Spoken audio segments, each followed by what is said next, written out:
महानगरपालिकेचे नवनियुक्त आयुक्त डॉक्टर मंगेश गोंदावले यांनी आज आपल्या पदाचा अधिकृत पदभार स्वीकारला.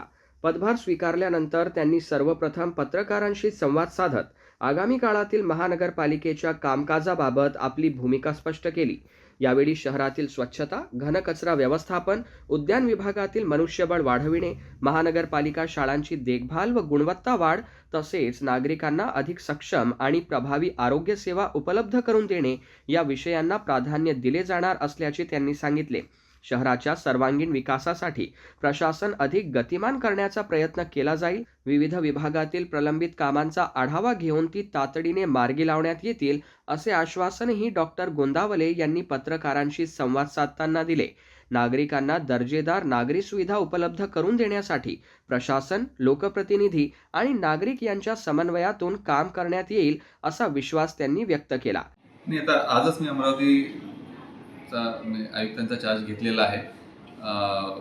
सर्वप्रथम माझी जे काही प्रायोरिटी राहील तिथल्या लोकांच्या समस्या काय आहेत ते समजून घेण्यात राहील. कारण मी स्वतःचा अजेंडा राबवण्यापेक्षा प्रशासन हे नेहमी लोकाभिमुख राहणं अपेक्षित आहे.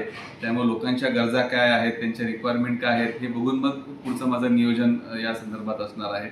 परंतु कॉर्पोरेशनचा जर विचार केला तर कॉर्पोरेशनची आर्थिक परिस्थिती ही थोडीशी नाजूक आहे. म्हणजे तिथं उत्पन्न वाढवण्यासाठी खूप गरज आहे आणि जेव्हा तुमची फायनान्शियल स्ट्रेंथ येते तेव्हाच तुमच्या बाकीच्या गोष्टी योग्य प्रकारे आपण राबवू शकतो. तर त्या दृष्टीने ही एक प्रायोरिटी राहील. साफसफाईचा प्रश्न आहे, उद्यान विभागचे प्रश्न, असे अनेक प्रश्न आहेत. काही महत्त्वाचे प्रश्न आहेत की ज्याच्यावरती आम्ही आता येत्या आठवड्यात निर्णय घेऊ.